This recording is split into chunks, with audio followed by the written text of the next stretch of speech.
Colo de amiga. Oi, amigas! Como é que vocês estão? Vocês estão bem? Eu tô bem e ao mesmo tempo um pouco nervosa. Geralmente, quando eu começo a gravar episódio ou, sei lá, algum conteúdo, eu sempre fico em um lugar de muita cobrança, pensando que o que eu tô fazendo não é suficiente, não é legal. E isso tá acontecendo exatamente agora. É algo tão recorrente que eu sinto que eu me acostumei a ser impostora de mim mesma. Quando eu menos espero, eu já tô lá me cobrando por coisas que ainda eu nem finalizei. Como vocês sabem, eu tô no meu processo de escrita do TCC e sempre quando eu paro pra escrever, eu fico me questionando, sabe? Fico me perguntando se eu fiz a escolha certa, se eu tô me dedicando o suficiente. E isso tem um nome, né? Quando você se sente uma fraude ou se sente incapaz de fazer algo, você tá lidando também com a síndrome da impostora. Ontem à noite, depois de escrever o TCC,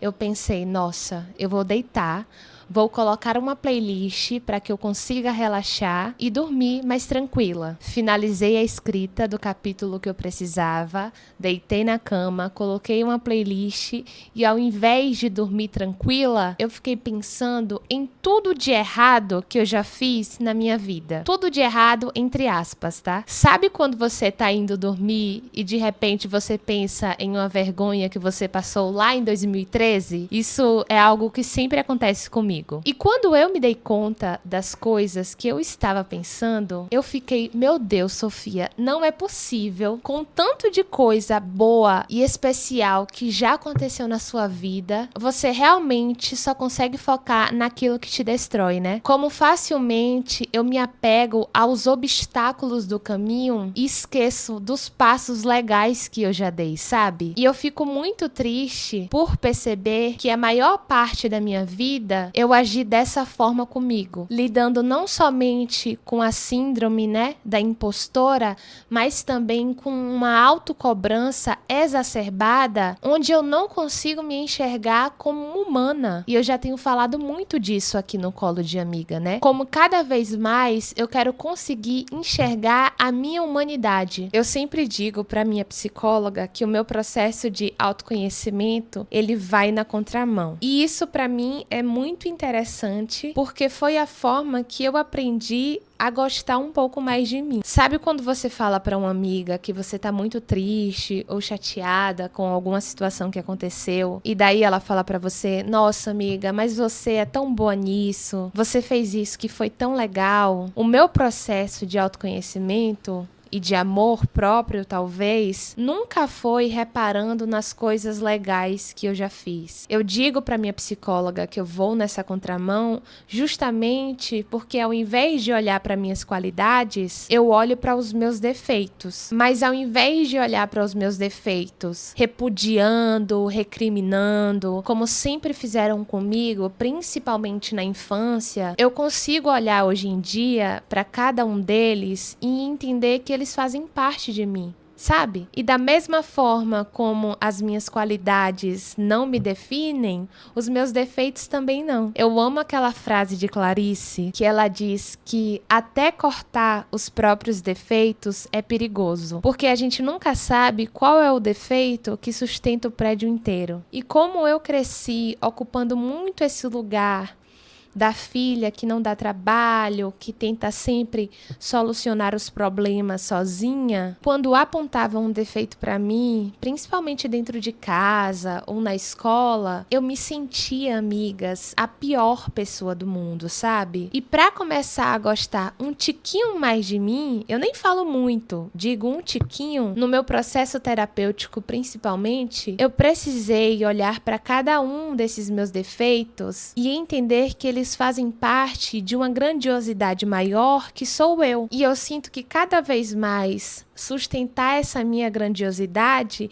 é o que me permite ser feliz comigo. Quem escuta o Colo de Amiga desde o início sabe que em muitos momentos a gente falou muito sobre depressão, sobre tristeza. Como vocês sabem, eu tenho distemia, né? E isso faz com que eu seja uma pessoa, de forma resumida, mais triste. Porém, Porém, nos últimos dias, eu tô me dando conta de que eu tô vivendo coisas que eu sempre quis. Sabe, esse escritório aqui que vocês estão vendo, por mais que ele pareça muito simples para outras pessoas, gente, eu sempre quis isso. Eu sempre quis um dia gravar conteúdo conversando com outras pessoas. Eu sempre quis um dia lançar um livro. E tudo isso na minha cabeça parecia muito impossível. E agora, depois que eu realizei esses meus tão singelos sonhos, eu fico pensando como sustentar minha grandiosidade foi importante. Mesmo nesse meu processo de me auto-sabotar,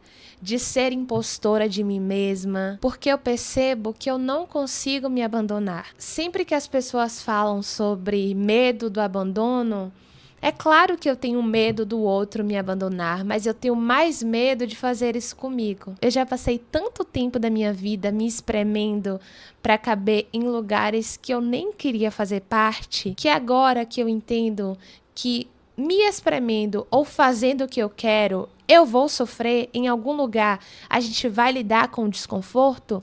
Agora eu quero sustentar os meus próprios desconfortos. Eu quero sustentar os desconfortos de alguém que aceita a sua própria grandiosidade, sabe? Parece até algo meio mágico de ser dito, mas para mim foi muito importante e eu acredito que sempre continuará sendo seguir o meu caminho. Eu lembro que quando eu contei para os meus pais que eu gostaria de vir morar aqui em São Paulo, eles reclamaram, falaram que não seria legal. Assim como em outros momentos da minha vida, várias das minhas escolhas, eu recebi um feedback negativo, sabe? Eu nunca fui uma pessoa que contei muito com apoio familiar. Eu sempre contei com apoio familiar quando eu fazia aquilo que eles desejavam. E isso é muito cansativo. Por isso que eu sinto que é meio mágico quando eu consigo dizer para vocês que hoje eu sustento quem eu sou, sabe? Hoje eu banco as minhas escolhas. É como se, de certa forma, afirmar isso para mim é o jeito mais honesto que eu encontrei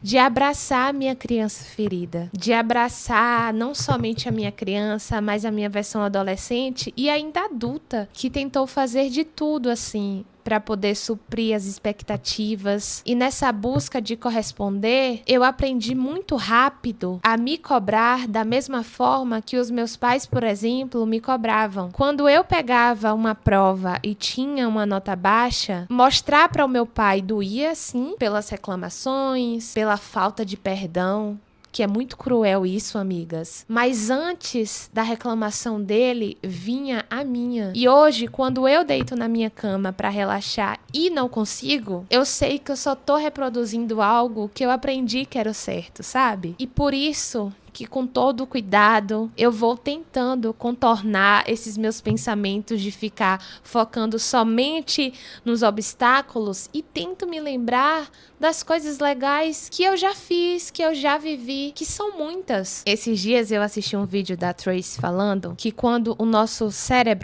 quer acreditar em alguma coisa, ele busca evidências. E por isso, por exemplo, que tantas vezes a gente se apega ao obstáculo, a pedra do caminho, como se aquilo afirmasse pra gente que nós somos fraudes, sabe? A gente fica buscando evidências disso. E por isso que ao deitar na cama é tão automático lembrar das coisas chatas que já nos aconteceram e esquecer de celebrar as coisas legais que a gente fez durante o dia. Dando um exemplo prático, aqui nesse episódio, por exemplo, enquanto eu tô gravando pra vocês, eu tô muito mais atenta às palavras que eu tô repetindo e pensando que eu tô sendo chata do que dando valor às trocas genuínas que eu já consegui traçar durante esse tempo que eu tô aqui. E por isso que se reavaliar é importante, mas não no lugar da crítica, em um lugar de perdão e acolhimento, sabe? Eu gosto muito da palavra acolher,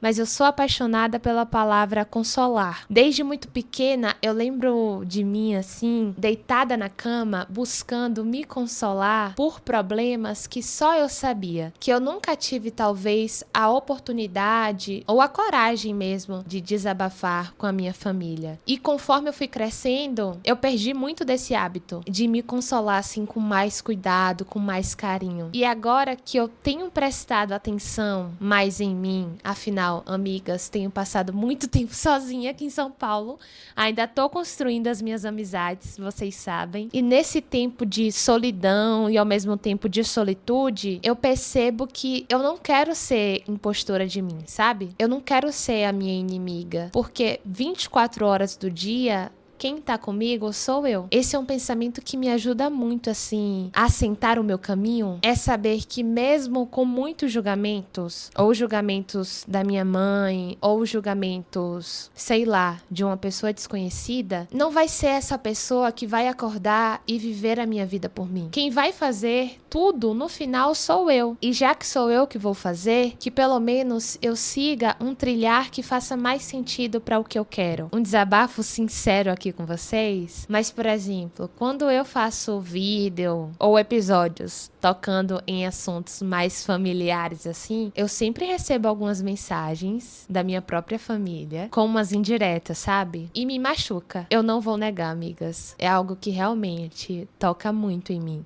Mas eu sinto que conseguir falar sobre família também me ajudou muito no meu processo de autoconhecimento e eu sei que ajuda outras pessoas. A gente cresce com um lugar de família que se torna muito centralizado e parece natural se esquecer, né?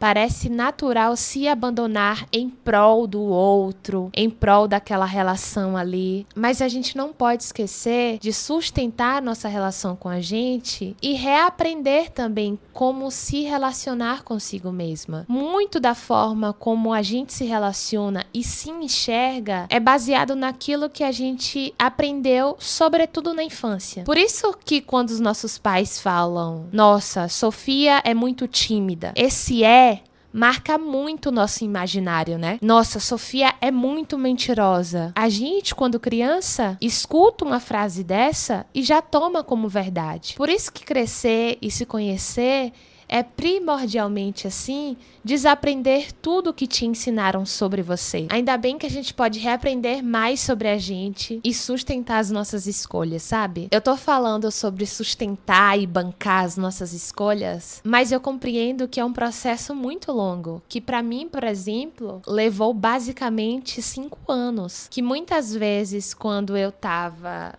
dentro da faculdade de jornalismo, por exemplo. E meu pai, né, me questionava com o que eu ia trabalhar, como eu ia sobreviver, mas eu sabia que, antes de tudo, eu estava fazendo algo por mim. E desde que eu entrei na faculdade, o que nunca me faltou foi, ainda bem, emprego. Desde o meu primeiro semestre, amigas, eu trampei em tudo assim que vocês possam imaginar, sabe? E eu sinto que isso tem muito a ver com o gás que eu tinha e que eu espero não perder, que é um gás da vida quando você tá começando a fazer coisas por você. E quando essas coisas começam a funcionar em algum lugar, você entende que, mesmo tendo decepcionado muitas pessoas, a escolha mais importante ainda é você. E isso é algo que me faz genuinamente feliz. Eu não sou feliz todos os dias, eu não me amo todos os dias, eu duvido de mim na maior parte do tempo, mas eu sou muito feliz quando eu paro para pensar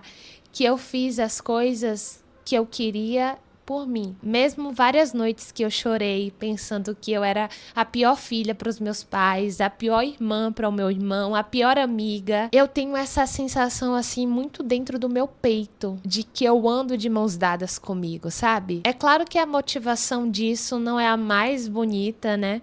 Eu sempre me senti muito sozinha. Por isso que eu me identifiquei tanto com o livro Se Deus Me Chamar, Não Vou, Se Deus Me Chamar, Eu Não Vou, da Mariana, porque a protagonista principal, ela é uma criança e ela se sente muito só. E eu sempre me senti muito sozinha. E eu precisei aprender a articular essa minha solidão de um jeito que ela não me paralisasse, sabe? Eu tinha e ainda tenho muito medo disso, da solidão me paralisar, dessa síndrome onde eu fico duvidando muito de mim, frear os meus sonhos assim. Mas eu sei que se eu não fizer por mim, ninguém vai fazer. E eu tenho isso comigo, de que alguns riscos valem muito a pena. Quando eu digo que eu já trabalhei em muitos lugares, é que realmente, assim, amigas, eu nunca tive muito medo nesse lado corporativo, sabe? Não sei explicar o porquê. Apesar de lidar com a síndrome da impostora, eu sempre pensei e continuo pensando que se eu cheguei em determinado lugar, é porque alguém enxergou a minha capacidade. E daí eu comecei a entender outra coisa também, que uma pessoa como eu,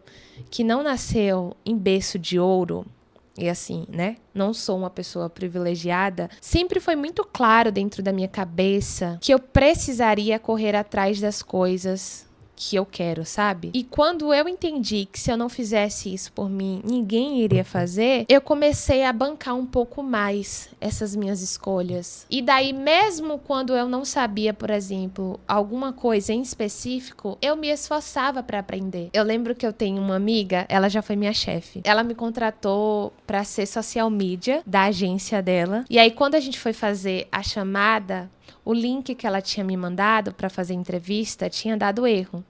E daí eu falei, fique tranquila, eu refaço aqui pra gente. Eu fiz o link e mandei pra ela. Aí, certo, né? Fizemos a entrevista, foi muito boa, etc e tal. Ela me contratou. E depois de um mês, assim, trabalhando juntas, ela falou bem assim, amiga, posso te contar uma coisa? Eu falei, pode, claro. Eu só te contratei, não era nem porque você sabia algumas coisas que a gente precisava, mas porque você foi proativa na nossa primeira entrevista. Foi você que fez o link. E isso pra mim é mais importante do que qualquer outra qualidade. E isso ficou muito na minha cabeça, porque pra mim foi algo muito automático, sabe? E a gente tá tão acostumada a lidar com o nosso jeito de forma banal, que a gente esquece de perceber as coisas, assim, grandiosas que a gente faz, esses gestos, sabe? A síndrome da impostora não me deixa ainda aceitar elogio com muita facilidade. Esse é um ponto que eu tô tentando melhorar. Alguém me elogia e eu já vou lá desarrumando o elogio. Principalmente assim, se é algo relacionado à minha escrita, eu fico um pouco sem jeito. Inclusive, para quem deseja adquirir o meu livro, tem um link aqui na descrição desse episódio. E digo mais, quem é de São Paulo ou quem vai estar aqui em São Paulo no dia 21, eu estarei na Feira do Livro, às 2 horas, falando sobre raízes e empoderamento. Amigas, por favor, não me deixem sozinha. Vão, levem um livro. A gente faz até um episódio lá na hora pra fazer acontecer. Eu mando mais informações também pra quem tá no grupo do WhatsApp. Vou deixar o link aqui também na descrição. E daí, se alguém me elogiar lá na hora, vocês vão saber. Eu não sei ainda responder. Eu fico desajeitada, sabe? Mas eu e minha namorada, a gente fez um combinado. Quando ela me falar, por exemplo, amor, você é linda, ao invés de eu responder, não, amor, você que é, eu nem tô tão bonita assim, a gente tá fazendo o exercício de falar obrigada, meu amor. Aceitar as coisas que chegam até a gente é importante e não duvidar também quando elas chegarem. Esses dias eu tava conversando com um amigo muito especial e eu tava falando sobre essa minha mudança pra São Paulo, se eu deveria mesmo ter vindo pra cá. E de um jeito muito simples, ele me respondeu, mas você veio, né? Isso por si só já mostra a capacidade do seu caminho. E quando eu falo de capacidade, amigas, não é nessa ideia de meritocracia, pelo amor de Deus, claro que não. É de aprender, ainda que aos poucos, ainda que nos melindres assim, a bancar mais o que você faz. A realmente entender que é importante, que é grandioso e pode ser miúdo para o mundo, mas é na miudez que moram as grandes coisas. Isso eu tenho comigo. Tem uma parte do meu livro que eu coloco que é saber da sua diferença não por prepotência, mas porque o que você faz é único. Existem várias divas que gravam podcast e cada uma se destaca dentro daquilo que é essência. Sabe? Eu amo quando a Marina Sena, a cantora, entrevistam ela e perguntam assim sobre álbum, discos e afins. E ela fala que é o lugar dela de mais certeza, onde ela mais banca e onde ela mais sustenta, assim. E é muito importante que a gente tenha esse lugar conosco, sabe? Um lugar que é muito nosso. E essa construção também vem aos poucos. Para mim, é o lugar da escrita. Eu realmente, eu banco esse lugar porque eu vivo o que eu escrevo, mas que foi uma construção pessoal de muito tempo. E sabe como a gente vai construindo essa relação de autoconhecimento e autocuidado? Aqui, escutando, tendo conversas como essas. Às vezes, eu percebo que vocês não se dão conta do quão vocês estão se buscando. Sabe, amigas? Do quão fazer esse movimento de ver um episódio e falar, nossa, talvez isso sirva pra mim, e dar play, isso já expõe e já reflete o seu cuidado. Eu lembro que quando eu era mais nova e eu assistia a Jojo, nossa, que saudades dela, hein? Talvez naquela época eu não tenha me dado conta do quão importante foi ter consumido conteúdos como aquele, ter lido os livros que eu li. Tudo isso vai formando a nossa bagagem para que aos poucos a gente consiga se desfazer mais desse lugar de grande cobrança, desse lugar de impostora, sabe? Mas que isso acontece aos poucos e não é um caminho de linha reta, onde, nossa, agora eu aprendi a gostar de mim e nada vai me derrubar. Não é assim. A gente também precisa das nuances para que a gente se reconheça nos lugares da sombra, nos lugares de dor. Esses dias eu escutei uma pessoa falando que se chegasse uma pessoa capaz de realizar todos os sonhos dela, ela falaria que ela queria ser feliz pra sempre. E eu fico pensando, que chato seria, né? Tudo bem que eu também não quero ser triste pra sempre. Eu acho que esse é um dos episódios mais felizes, assim, animadinhos que eu já fiz. Mas é porque realmente eu tô tentando construir uma relação comigo que seja de mais afeto.